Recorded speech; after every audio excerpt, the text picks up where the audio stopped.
I hooked my first steelhead when I was 8 years old.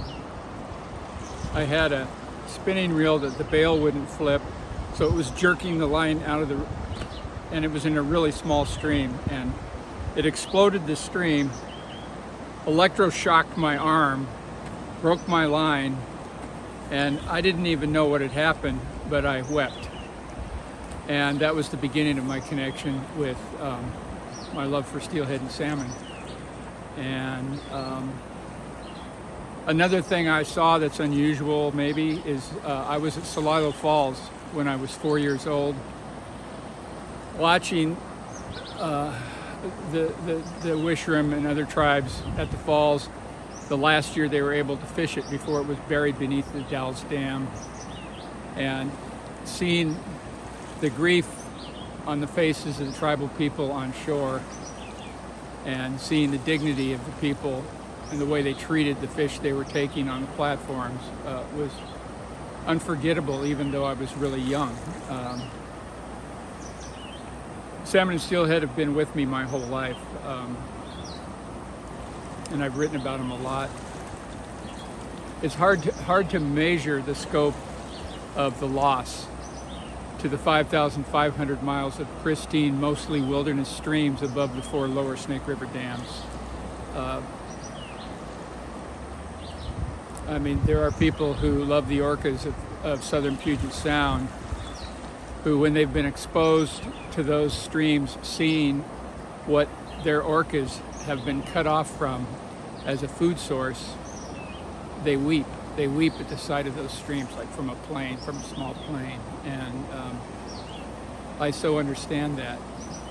A really huge moment for me, I've been on the edge of Idaho, in Montana, close to a bunch of former great spawning habitat that's only an hour or so from where I live, and I've fallen in love with those Idaho streams that still have salmon and steelhead with them, because it's just so incredible to be fishing for maybe 14-inch West Slope cutthroat trout and suddenly see an animal in the water where you've been stalking these small fish that's the size of a dog or a fawn, and that they are, and what the streams I'm talking about are 600 miles from the Pacific. They're unbelievably beautiful places. We're here on the Salmon River, where there's these rock formations that are pretty brutal.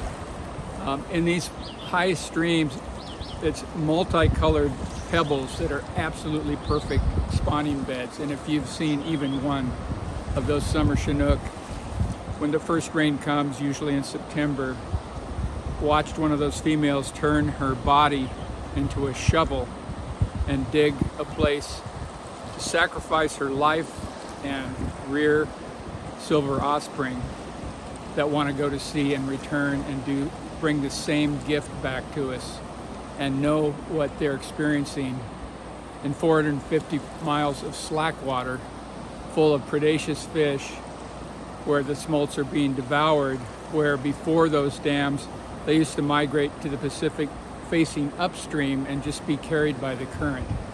Now they're turning around, becoming exhausted, forced to live a completely ridiculous life for these creatures that have been the Eucharist of the tribes for 10,000 years, that we have taken away from the tribe. There's even Idaho political grandees who have told the tribes, of course you can keep fishing in your usual and accustomed places, but we don't have to put water in those streams. We're going to use them for irrigation. And I'll never be accustomed to the injustice of that. I'll never stop loving salmon and steelhead. And if we're not able to make the moves necessary right now to save them, I will mourn them for the rest of my days and hope that there's something up in the marine nitrogen-fed canopy of our forests, the owls, maybe some greater mystery with whom they can commune as they leave our planet, because it's really one of the most astounding.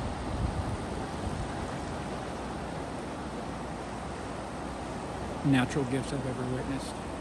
That's all I got.